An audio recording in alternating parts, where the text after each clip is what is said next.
Planning is everything in project management, and a lot of people don't know how to do it right.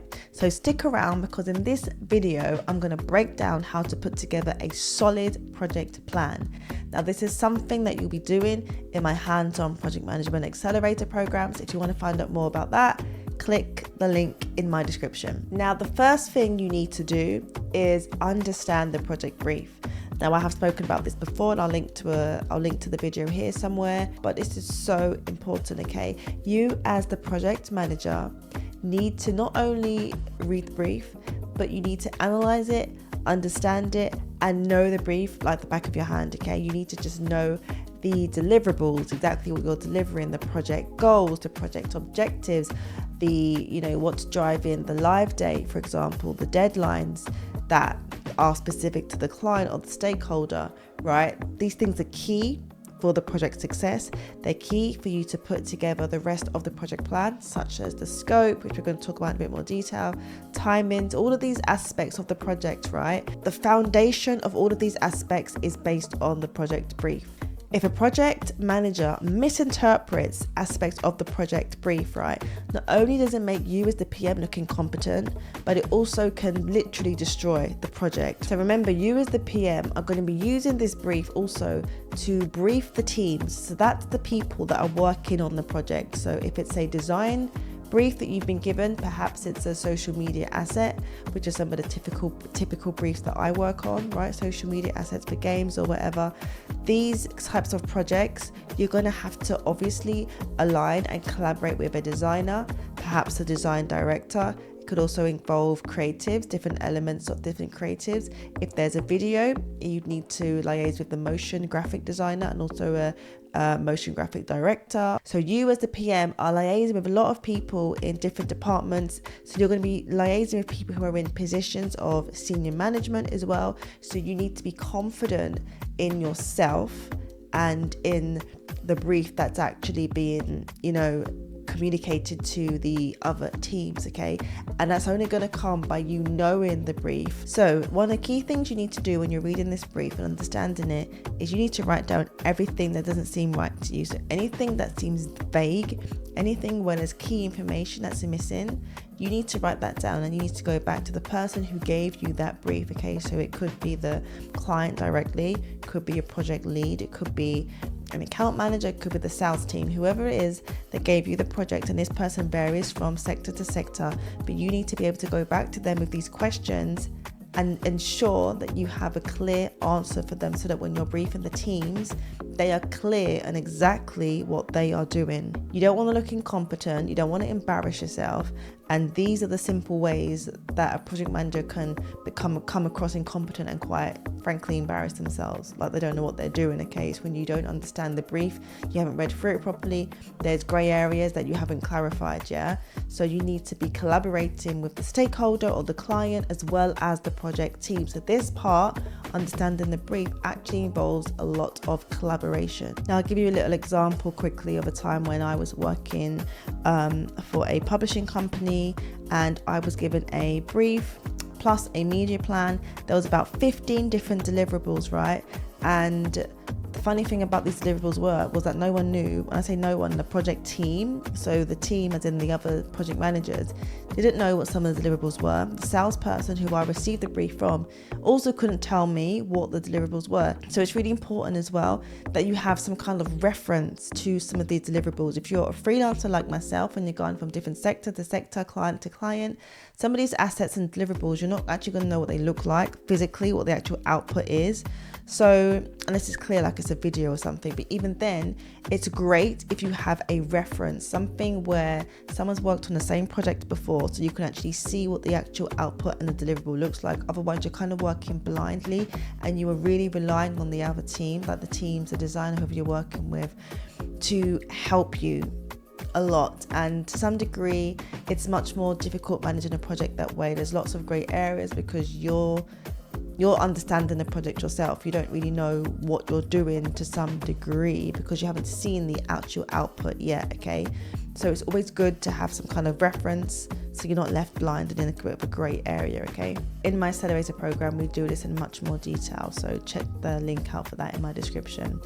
On to step number 2. Step number 2 is defining the scope, deliverables, and the timeline. So I'm going to bunch this up into one, try to break it down individually. So you're going to use the project brief to help you map out and understand the project scope, right? Now, a project scope defines what the project will cover and what the project will not cover. It essentially sets clear boundaries, so you are crystal clear on exactly what is being delivered. So for example, if you're managing a digital campaign and the brief says 5 social media assets, 5 graphics for social media is what's in scope. Could be a video as well, so we'll add in 1 video that's in scope as well, right? And what would not be in scope, what would be completely out of scope, would be anything else outside of that. So website update, whatever it could be, right? All of these things are outside of scope, not in scope. In scope is what we are doing. What's out of scope is what we are not doing, okay? Now, the deliverables. Deliverables basically refer to the actual physical, tangible output. So for my 5 social media posts, the output would be 5 files, right? JPEG files or PNG files. And for the video file, it's going to be 1 MP4 file, right? So this is the actual physical output, all right? This is what the team are working to create. And as the project manager, you need to be crystal clear on the deliverables. You need to be clear on what you're creating, which is why I was saying you need some kind of a reference, so some kind of visual, so you know what you're actually working on, okay? You need to know the formats, right? So for me, I need to know that for the video file, it's definitely an MP4 file. You know, do they want the raw file as well? You need to know, you know, if it's the graphics, what file, is it a JPEG, is it a PNG, what are the files that the client wants? These are the key things. And you also need to know the live date of these deliverables. These dates are imperative, okay, for the success of the project, because you need to hit the deadlines. It's critical, okay, for your project success. So you need to also know when these assets are going live. If there's 5 separate assets, are they all going live on the same date, or are they going live different dates? Whatever the dates are, you need to know them, okay? And the timeline is essentially the schedule for the project. It's the roadmap. It highlights all the key milestones, all the key dates.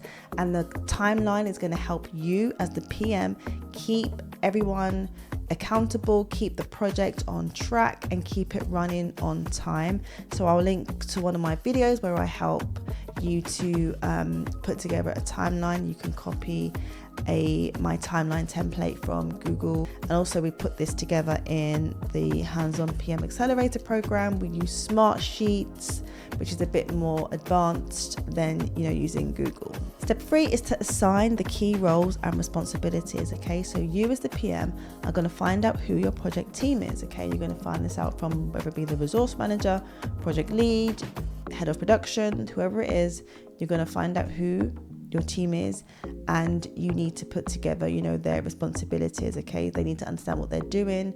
Other people who you might be reporting to need to understand exactly, you know, what they're doing. And essentially it's important for the project manager to know these things, okay? So that you are not left in a grey area, blinded, not knowing who to turn to, who's the one who's going to be approving the assets before it goes to the client. These are so important, okay? Because a lot of studios have these rules in place where work cannot leave the studio without it being internally approved, okay? So a really helpful tool is a tool called RACI. That's RACI. So R stands for responsible. So who is responsible for actually doing the work? So for example, if it's a digital project we're working on, then it's going to be a designer who's responsible for the actual output of the work, okay? A stands for accountable. That's usually the project manager who's accountable, as they're the ones that own the tasks. They're the ones that, you know, is making sure that the project is being done on time. So accountability would lay in the hands of the project manager, okay? And then you've got the C for consulted. So who's the one who has been consulted, usually before the project starts.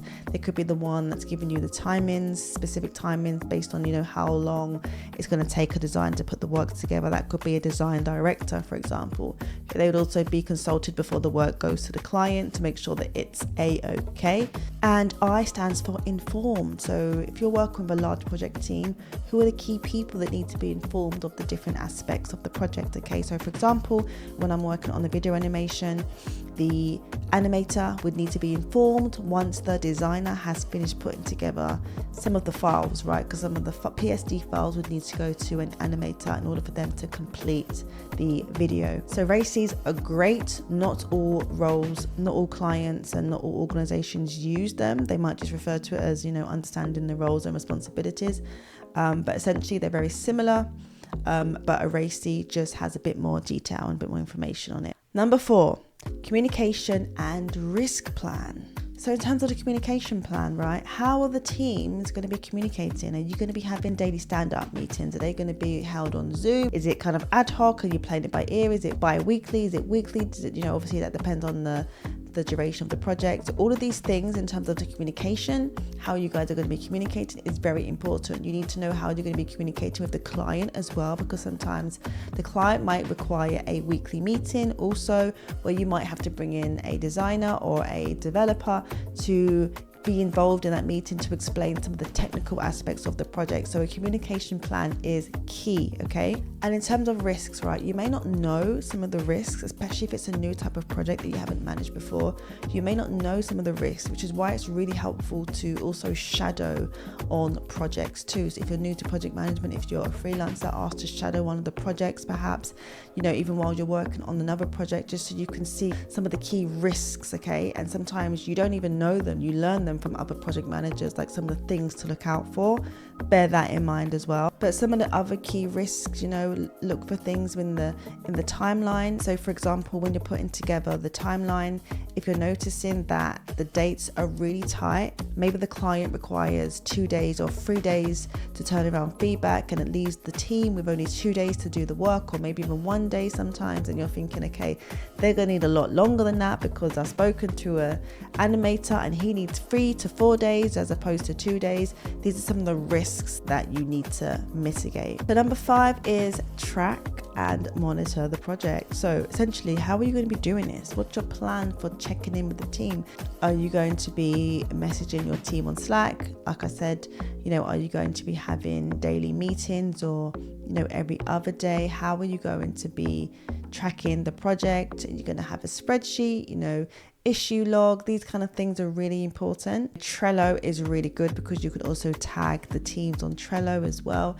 And in the accelerator program, we'll be using both Slack and Trello. So these are really useful PM tools that you'll be using in the mock studio as well as the same tools that are used in real world studios also. So just to recap, so on some of the key things that you'll be doing when you're working and putting together your project plan. Understanding the brief, right? So important. This sets the foundation for the project and puts you on that correct trajectory, okay, for your project management success. Defining the scope, timeline, and the deliverables. Number 3, assigning roles and responsibilities, for example, in a RACI type of document. Number 4, plan the communication, plan the risks. And number 5, track and monitor the project. How are you going to be doing that? These are all key steps when it comes to putting together a project plan. So these are the things that you're going to be doing in my hands-on project management accelerator program. So if you're ready to take your theory-based learning to a bit more of a practical level, then check out the link in my description and join the waitlist. You'll use tools like Trello, Slack, Smartsheets, and you'll be on Google as well. You'll learn project management from doing. So I will see you inside. Take care. See you soon. Bye.